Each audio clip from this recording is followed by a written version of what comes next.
ये देखो एक ये ग्लास रॉड है, देखने के लिए ग्लास रॉड है ना, लेकिन ये ग्लास रॉड नहीं बल्कि एक कैपिलरी ट्यूब है। ठीक है, कैपिलरी ट्यूब किसको बोलते हैं? एक ऐसे ही ग्लास के जैसी ही एक रॉड के जैसी है, लेकिन इसके जो डायमीटर है इसके अलोंग एक फाइन बोर होता है। जैसे ये देखो होल है ना इसमें, ठीक है, इसमें एक फाइन यूनिफॉर्म होल होता है, तो इसको क्या बोलते हैं हम? Capillary tube.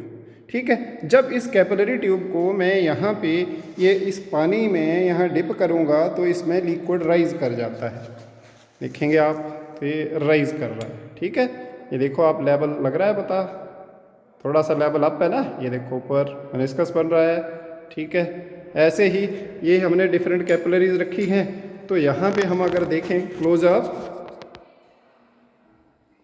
तो ये देखो इसमें यहाँ तक पानी चढ़ा हुआ है, यहाँ तक। ठीक है, इसमें यहाँ तक है और इसमें यहाँ तक है, तो अलग अलग लेवल में कैपिलरी में जो लिक्विड है वो राइज कर रहा है।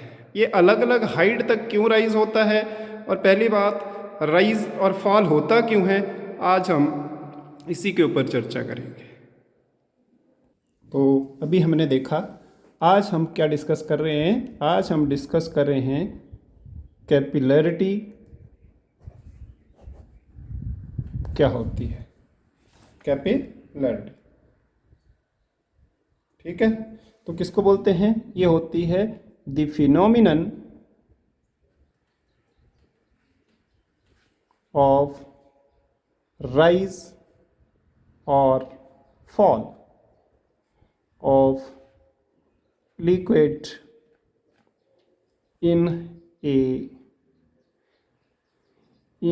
a capillary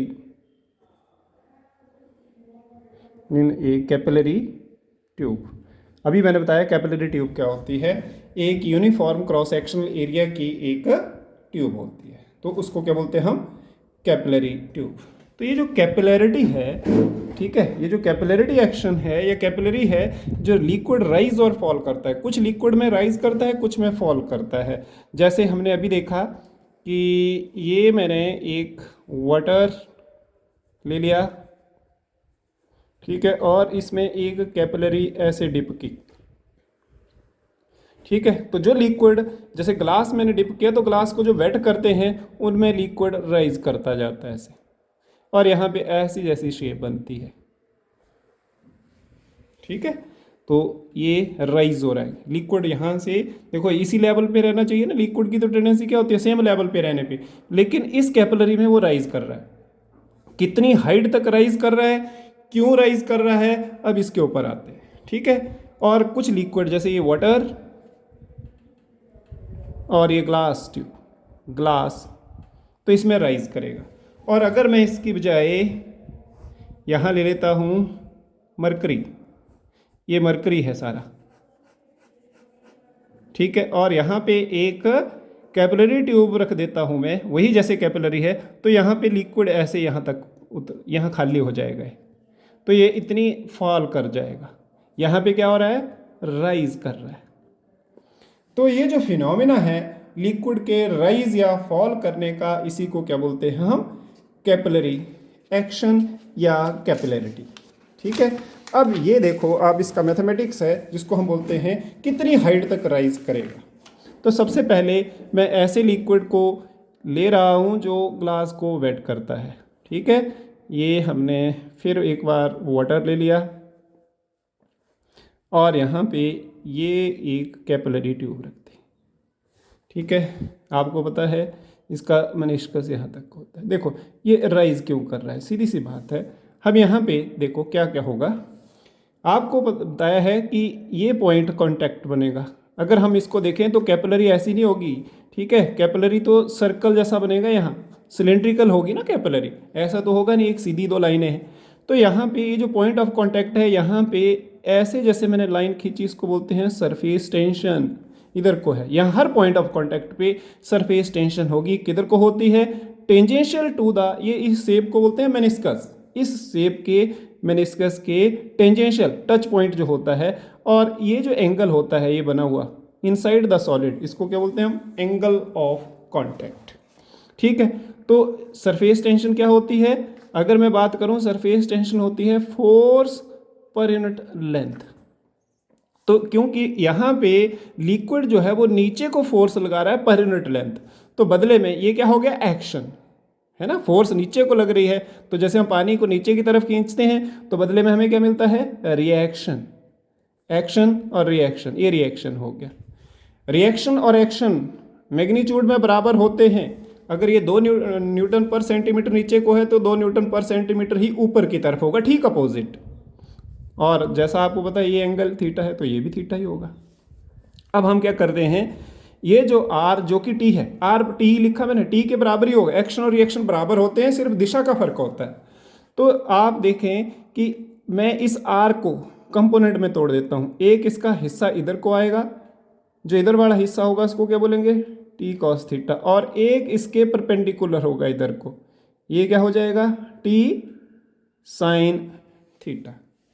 ठीक है, ये जो टी कॉस थीटा ऊपर की तरफ लग रहा है, लिक्विड जो है, जैसे हम पानी को नीचे खींचते हैं ना, जब तैरते हैं तो पानी को पीछे की तरफ खींचते हैं तो बदले में पानी हमें आगे की तरफ धकेलता है। यहाँ भी क्या कर रहे हैं? सरफेस टेंशन की वजह से जो फोर्स लग रही है वो पीछे की तरफ लग रही है, ठीक है, और बदले में हमें रिएक्शन, पानी का जो रिएक्शन मिला वो आगे को मिला, तो इसकी वजह से लिक्विड राइज करेगा। तो एक तरह से सरफेस टेंशन की वजह से जो लिक्विड है वो राइज कर रहा है। अब राइज कितना करेगा? ये देखो, ऊपर की तरफ फोर्स लग रही है, और ये फोर्स ये यहाँ भी होगी, यहाँ भी होगी। हर पॉइंट कितने, कैसे पॉइंट बनेंगे? यहाँ एक सर्कल जैसा बनेगा, यहाँ भी राइज, यहाँ भी टी कॉस थीटा, यहाँ भी टी कॉस थीटा, यहाँ भी T cos theta, surface tension, मतलब एक ऐसे कटोरी जैसी बनेगी, ठीक है, ये सर्कल जैसा बनेगा। एक पॉइंट ये निकाला हमने, इसके ऊपर कितनी आई? T cos theta. ऐसे ही हर पॉइंट पे ये भी आएगा, यहाँ भी T cos theta, T cos theta, T cos theta, T cos theta, ऐसे हर पॉइंट पे। यहाँ पे जो पॉइंट कांटेक्ट है ग्लास के साथ, उस पॉइंट पे एक ऊपर की तरफ सरफेस टेंशन की वजह से रिएक्शन फोर्स लग रही है ऊपर की तरफ। तो हम अगर देखें तो total upward force due to surface tension, वैसे कि ऊपर की तरफ जो लग रही है वो कितनी होगी? देखो फोर्स क्या होती है, यहां से देखो आप, फोर्स क्या होती है? फोर्स होती है सरफेस टेंशन इनटू लेंथ। तो ये किसके बराबर होगी? Surface tension into length. ठीक है, अब ये सरफेस टेंशन कितनी लग रही है? देखो सरफेस टेंशन कितनी लग रही है, यहां देखो आप, कितनी सरफेस टेंशन लग रही है? T cos theta, T cos theta. अभी बताया ना मैंने थोड़ी देर पहले, ये कितनी लगेगी? टी कॉस थीटा, ये T cos theta, T cos theta. अब ये कितनी लेंथ पे लग रही है? देखो यहां से लेके यहां तक कितना बन रहा है? एक सर्कल बन रहा है ना, तो इसकी लेंथ कितनी हो जाएगी सर्कल की? वो हो जाएगी 2 पाई आर। तो हमारे पास कितनी बन गई? इसको मैं ऐसे लिख सकता हूं, 2 पाई आर टी कॉस थीटा।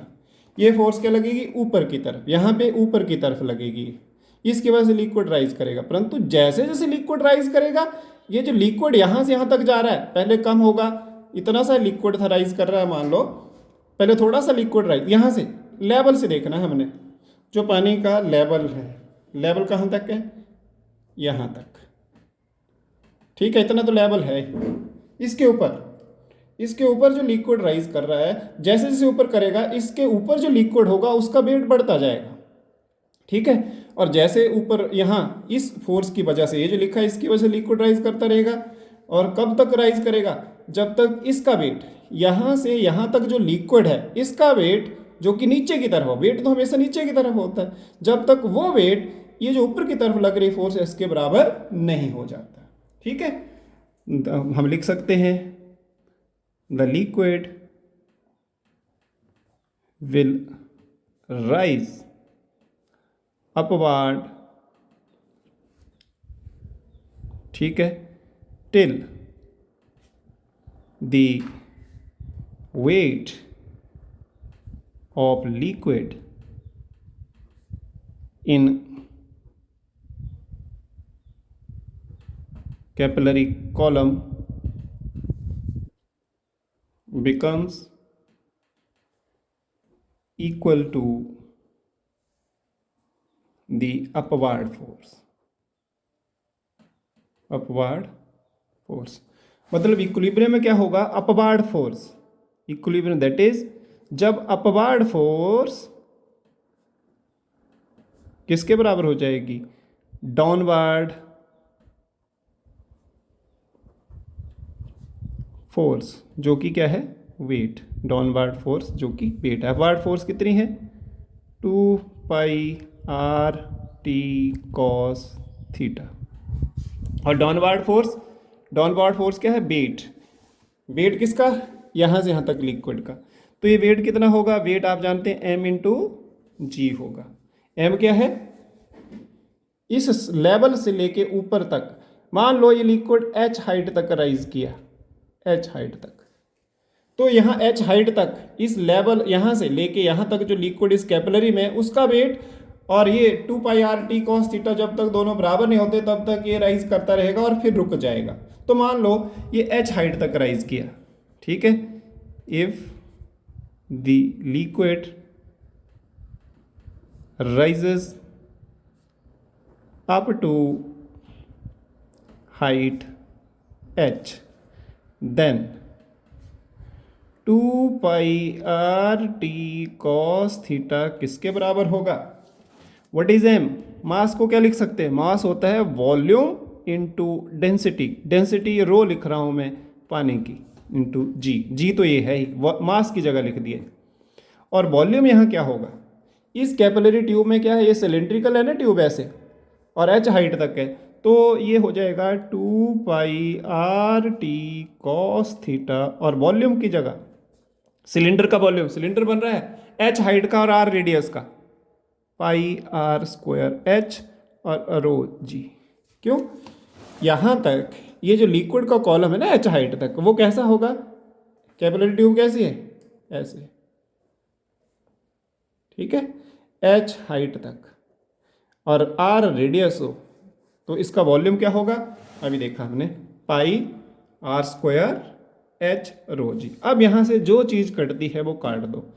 देखो पहली बात तो ये पाई कट जाएगा, एक r कट गया, यहाँ स्क्वायर कट गया, ठीक है। और क्या कटेगा यहाँ, तो जो नहीं कटता है मुझे तो सरफेस, हमें क्या चाहिए, हाइट चाहिए, h छोड़ो, यहाँ h यहीं रहने दो, और बाकी चीज़ें जो हैं ये मल्टीप्लाई हो रही हैं, तो मेरे पास बन जाएगा 2t cos थीटा, ये तो इधर ही है 2t cos थीटा, और r यहाँ मल्टीप्लाई हो रहा है, रो भी मल्टीप्लाई, रो जी भी, तो दूसरी तरफ डिवाइड हो जाएगा, r रो जी। ये फार्मूला बन गया हमारे। This formula is called ascent formula, ठीक है। यहां से हमें क्या पता लगा, यहां से हमें पता लगा असेंट फार्मूले में कि जो हाइट आई, जहां तक लिक्विड राइज कर रहा है, इस केस में वो किसके बराबर आई, वो आई 2t cos theta upon r rho g, ठीक है। That is height is directly proportional to surface tension T। अगर बाकी चीज़ें कांस्टेंट रखी जाएं, T टेम्परेचर नहीं है, सरफेस टेंशन। लिक्विड की जितनी ज़्यादा सरफेस टेंशन होगी, हाइट राइज की भी उतनी ही ज़्यादा होगी, ठीक है। दूसरी बात, हाइट जो राइज की होगी, कितने ऊंचाई तक जाएगा liquid, is inversely proportional to the radius of the capillary. Capillary का पोर जितने ज़्यादा रेडियस का होगा उतनी हाइट कम अटेन करेगा। तो हमने देखा था डिफरेंट रेडियाई के जो कैपिलरीज थे, उनमें जो हाइट ऑफ राइज थी वो डिफरेंट थी, जिसमें सबसे ज़्यादा हाइट थी उसका रेडियस सबसे कम था, ठीक है। तो एक और डेंसिटी पे भी डिपेंड करेगा, h is inversely proportional to density. किसी लिक्विड की डेंसिटी ज़्यादा होगी तो हाइट कम होगी, वही लिक्विड होगा, क्योंकि लिक्विड की डेंसिटी अलग होने का मतलब उसकी सरफेस टेंशन पे भी फर्क पड़ता है, परंतु टेम्परेचर के गर्म करने से भी डेंसिटी थोड़ी कम हो जाती है। तो ये बहुत सी चीज़ें हैं, और ये तो है असेंट के लिए हमने देखा। आप एक चीज़ और देखें कि h is directly proportional to cos theta भी है, ठीक है, कॉस थीटा। तो थीटा की वैल्यू, ये हमारा लिक्विड है जिसका मेनिस्कस ऐसा है जो वेट करता है, उसमें आप देख रहे हैं ये एंगल क्या है, नहीं 90 से कम, एक्यूट। और कुछ ऐसे लिक्विड हैं जो ग्लास को वेट नहीं करते, उनके लिए टेंजेंट ये बनेगा और एंगल इनसाइड में ये बनेगा, ये 90 से ज़्यादा है। तो जब भी हमारे पास एंगल यहाँ 90 से ज़्यादा होता है, 90 से ग्रेटर होता है, यहाँ पे सेकंड क्वाड्रेंट बोलते हैं ना, तो सेकंड क्वाड्रेंट में कॉस की जो वैल्यू होती है कॉस थीटा इज नेगेटिव, तो उस केस में हाइट विल बी नेगेटिव। अगर ऊपर को हम पॉजिटिव ले रहे हैं, कहने का मतलब ये है कि अगर ये पानी का लेवल है, इस इधर की हाइट को मैं पॉजिटिव ले रहा हूँ, तो एक हमें ऐसा भी लिक्विड मिल रहा है जिसमें हाइट नीचे को जा रही है, एच की वैल्यू माइनस में आ रही है, यहाँ ऊपर को पॉजिटिव। तो ऐसा किस लिक्विड में होता है, जैसे मरकरी में। ठीक है, जो लिक्विड ग्लास को वेट नहीं करते उनमें लिक्विड राइज करने की बजाय फॉल करता है। ठीक है, तो कुछ उस एक में असेंट फार्मूला बोल देंगे, फिर राइज कितनी हाइट तक कर रहा है वो ये फार्मूला डिसाइड करेगा। ठीक है, तो सर ये किन किन चीज़ों पे डिपेंड कर रहा है, एंगल ऑफ कांटेक्ट थीटा पे, सरफेस टेंशन पे, आर पे, डेंसिटी पे और जी पे भी डिपेंड कर रहा है। हालांकि जमीन के ऊपर हैं तो जी की वैल्यू, तो अर्थ के ऊपर ही प्रैक्टिकल कर रहे हैं तो जी की वैल्यू कितनी होगी, 9.8। ठीक है, लेकिन कुछ जगह ऐसा भी हो सकता है कि जैसे हम वेटलेसनेस की कंडीशन में चले जाते हैं तो वहां जी की वैल्यू 0 होती है। ठीक है, जी की वैल्यू 0 होने का मतलब लिक्विड राइज करेगा, पूरी कैपिलरी तक राइज कर जाएगा, उसके बाद तो गिरेगा तो है नहीं। तो जितनी भी कैपिलरी की हाइट होगी वहां तक राइज करेगा लिक्विड को, अगर ऐसी जगह रखते हैं जहां जी की वैल्यू, देखो जी 0 होने का मतलब क्या है, एच इज इन्फिनिटी, बहुत ही लंबी हाइट तक राइज करेगा या फॉल करेगा। बटे में तो पता ही है ना आपको, बटे में बटे में रकम 0 आए तो हाइट क्या आती है, इन्फिनिटी। तो हम स्पेस में चले जाएं या कहीं ऐसी जगह चले जाएं जहां जी यानी कि एक्सेलरेशन ड्यू टू ग्रेविटी की वैल्यू 0 होती है, या जहां पे ग्रेविटेशन कोई प्रभाव नहीं डाल पाती, तो वहां लिक्विड जो है वो उस हाइट तक राइज करेगा जहां तक जो कैपिलरी ट्यूब है उसकी लेंथ है। ठीक है, तो ये तो हो गया हमारे पास एसेंट फार्मूला।